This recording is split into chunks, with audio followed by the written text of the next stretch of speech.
Ivuga cyane rya El Clasico igakinwa ikaza kuba itahukana n'umugwa FC Barcelona ku nshuro yabo ya gatatu ntivyahiriye Xabi Alonso aho bagarutse i Madrid nyuma y'umwanya mutoya hagakorana inama yo kwirukana Xabi Alonso. Biravugwa yuko uyu Xabi Alonso mumwe bitumye yirukana mu Real de Madrid ari uburyo akinishamo abakinyi no kuba atariko atanga umusaruro mwiza. Mu Real de Madrid n'umugwi ukuze n'umugwi w'iharo byo hejuru atari umugwi wo kuza kwigirako.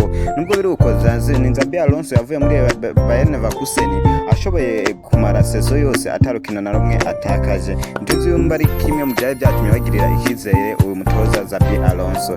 Xabi Alonso aje kubashikiriza amajambo ashimira mu Real de Madrid avuga yuko babanye neza kandi ayishimira yuko uwo mu Real de Madrid wo mu bihe byiza ukamererwa neza.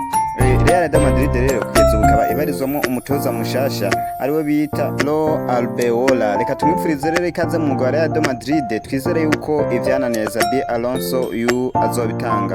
Esha abanye na Xabi Alonso bamwifurize kugenda kwiza ko bagiranye n'ibihe byiza n'icizere yabagiriye, ariko kugeza ubu hakaba harimo abakinyi bamwe bataragira ico bashikirize kwigenda rya Xabi Alonso. Mu bandaye mugura 1xbet mukoresheje code promo ihera igiharuro kimwe canke mutwandikire inbox tukabafasha. Mandaye rero mukora follow na like, mukore partage, mukore commentaire, musangize abandi izi nkuru.